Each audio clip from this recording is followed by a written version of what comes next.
हिमालय के जंगल में टुनटुनी चिड़िया अपने दो छोटे छोटे बच्चों के साथ एक दरख्त पर घोंसला बनाकर रहती थी। एक दिन उस जंगल में रहने वाला बंटी कबूतर टुनटुनी चिड़िया के पास आता है और उससे कहता है, चिड़िया बहन, आपको पता है कि इस जंगल में जालिम बाज आ गया है और वो पक्षियों के छोटे छोटे बच्चों को उठाकर ले जा रहा है। मेरी मानो तो आप अपना मजबूत घर बना लो, क्योंकि आपके बच्चे अभी बहुत छोटे हैं। बंटी भैया, आपको तो पता है ना कि मैं इस जंगल में नई आई हूँ और मुझे इस जंगल के बारे में कुछ खास पता नहीं। बंटी भैया, अगर आप थोड़ी देर के लिए मेरे बच्चों के पास बैठे तो मैं जंगल से अभी लकड़ियाँ ढूंढ कर ले आती हूँ और रात तक अपने बच्चों के लिए एक मजबूत घर बना देती हूँ। इतना कहकर टुनटुनी चिड़िया लकड़ियां ढूंढने चली जाती है। बहुत तलाश करने पर आखिर उसे एक जगह सूखी लकड़ियां मिल जाती हैं। मेरे ख्याल में इतनी लकड़ियां काफी हैं। इस लकड़ियों से मेरा घर आसानी से बन जाएगा। ऐसे भी काफी देर हो गई है। मेरे बच्चे मेरा इंतजार कर रहे होंगे। अब मुझे घर जाना चाहिए। यह कहकर टुनटुनी चिड़िया घर जाने की तैयारी करने लगी। तभी कालू कौवा वहां आ जाता है। अरे ओ चिड़िया, ये लकड़ियाँ मेरी हैं और मैं ही इन्हें यहाँ से लेकर जाऊंगा। कौवे भैया, आप पहले कहाँ थे? मैंने बड़ी मुश्किलों से ये लकड़ियाँ जमा की हैं। मैं इन्हें आपको नहीं दे सकती। इन लकड़ियों से मैं अपने बच्चों के लिए एक मजबूत घर बनाऊंगी। अच्छा, तो इसका मतलब है कि तुम सीधी तरह नहीं मानोगी। ठीक है, मैं जालिम बाज को तुम्हारे घर भेज दूंगा और फिर वो खुद तुमसे निपट लेगा। जालिम पास का सुनकर टुनटुनी चिड़िया वहां से चली जाती है और साथ ही एक दरख्त पर बैठकर रोने लगती है। अब मैं क्या करूं? अपने छोटे छोटे बच्चों की रक्षा कैसे करूं? ये ना हो जालिम बाज मेरे बच्चों को उठा कर ले जाए। ऐ ऊपर वाले, मेरे बच्चों की रक्षा करना। टुनटुनी चिड़िया के आंसू पेड़ के नीचे तपस्या करने वाले बाबा जी पर पड़ते हैं, तो वो टुनटुनी को अपने पास नीचे बुला लेते हैं। अरे टुनटुनी, तुम क्यों रो रही हो? क्या हुआ है? फिर टुनटुनी चिड़िया बाबा जी को सारी बात बता देती है, जिसे सुनकर बाबा जी टुनटुनी चिड़िया के साथ उसके घोंसले के पास जाते हैं और फिर वहां अपने कव्वल का पानी गिरा देते हैं और वहां देखते ही देखते एक मिट्टी का घर बन जाता है। ये लो चिड़िया रानी, ये तुम्हारे और तुम्हारे बच्चों के लिए मजबूत घर है। इसे कोई भी पक्षी नुकसान नहीं पहुंचा सकता। ये जादुई मिट्टी का घर है। तुम अपने बच्चों के साथ सुकून से इस घर में रह सकती हो। आपका बहुत बहुत शुक्रिया बाबा जी। मैं आपका ये एहसान कभी नहीं भूलूंगी।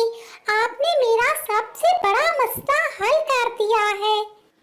फिर टुनटुनी चिड़िया अपने बच्चों के साथ उस घर में रहने लगी।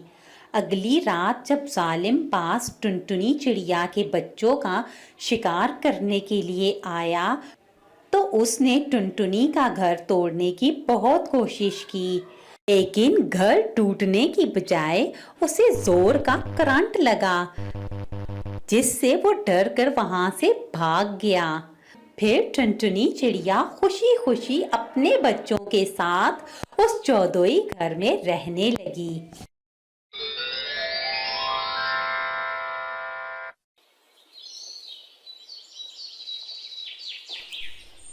बहुत समय पहले की बात है कि कश्मीर के जंगल में टुनटुनी चिड़िया अपनी छोटी बहन पिंकी चिड़िया के साथ रहती थी। वो दोनों बहनें जंगल में लकड़ी काटती थी और उसको बेचकर अपनी रोजी रोटी कमाती थी। बड़ी बहन टुनटुनी बहुत शातिर थी। वो सारी चीज़ें खुद खा जाती थी और छोटी बहन को खाने को कुछ ना देती थी, जबकि छोटी बहन पिंकी बहुत ही मासूम और भोली भाली थी। एक दिन जब टुनटुनी चिड़िया के घर लकड़ियाँ ख़त्म हो गई तो वो लकड़ियाँ काटने के लिए जंगल की तरफ चली गई। वो एक एक करके पेड़ों को काटती गई। अचानक से वो एक जादुई पेड़ के पास आ गई और इसकी डालियों को काटने के लिए तैयार हुई। जैसे ही पेड़ ने देखा कि वो इसे काटने वाली है तो उसने सोचा, अरे ये चिड़िया तो मुझे काटने वाली है, कुछ भी करके मुझे इसको रोकना होगा वरना ये मुझे काट डालेगी। ये सोचकर जादुई पेड़ हिलने लगा ताकि टुनटुनी चिड़िया नीचे गिर जाए। अरे अरे, ये क्या हो रहा है? लगता है जलजला आ गया है, लेकिन मैं भी इस पेड़ को काट कर ही थाम लूंगी। इसकी टहनियाँ तो मुझे बहुत पसंद आई हैं। ये कहकर टुनटुनी चिड़िया दोबारा से पेड़ पर चढ़ जाती है और उसे काटने लगती है। अरे ये चिड़िया तो बहुत जिद्दी है, इसका मतलब है कि मुझे इससे अच्छे तरीके से ही बात करके छुटकारा हासिल करना होगा। फिर वो जादुई दरख्त चिड़िया से कहता है, प्यारी चिड़िया, मेरी टहनियों को ना काटो, बदले में मैं तुम्हें सुनहरी आम दूंगा।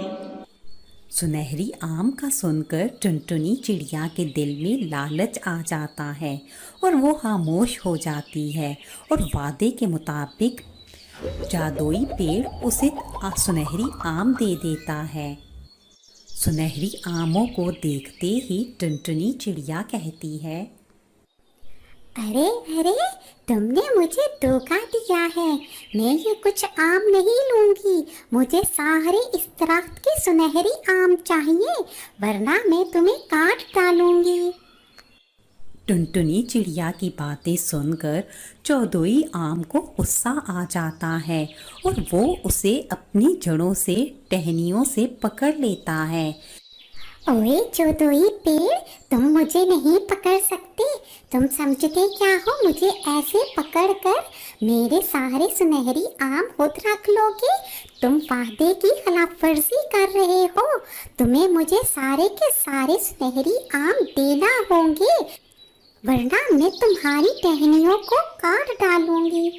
अरे टुनटुनी, अब तुम मेरी टहनियों में फंस चुकी हो और कुछ नहीं कर सकती। फिर थोड़ी ही देर में टुनटुनी चिड़िया को एहसास हो गया कि वो कुछ नहीं कर सकती और उसे अपनी गलती का भी एहसास हो गया। उसने पेड़ से क्षमा करके जाना चाहा, लेकिन पेड़ उसे छोड़ने के लिए तैयार हरगिज़ ना था। इधर शाम हो चुकी थी और पिंकी चिड़िया टुनटुनी चिड़िया का इंतज़ार कर रही थी। जब उसने देखा कि उसकी बहन अभी तक घर नहीं आई तो पिंकी चिड़िया टुनटुनी चिड़िया को ढूंढने के लिए घर से निकल पड़ी।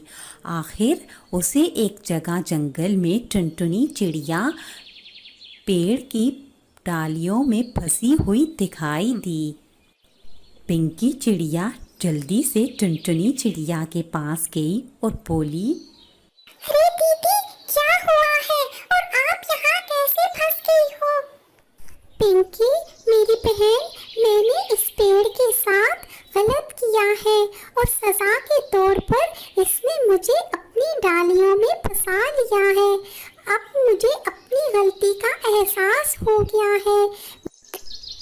और पिंकी, मैं तुम्हारे साथ भी तो बुरा करती हूँ, तुम मुझे भी माफ़ कर दो और पेड़ से भी बोलो कि वो भी मुझे क्षमा कर दे। जादुई पेड़, मेरी बहन को माफ कर दो, वो लालच में आ गई थी। अगर तुम मेरी बहन को नहीं जाने दोगे तो मैं अकेली इसके बिना कैसे रहूँगी? जादुई पेड़ ने जब पिंकी चिड़िया की बात सुनी तो उसने टुनटुनी चिड़िया को माफ़ कर दिया और उन दोनों बहनों को सुनहरी आम भी दे दिए। वो दोनों बहनें वो सुनहरी आम लेकर खुशी खुशी अपने घर की तरफ चल दी।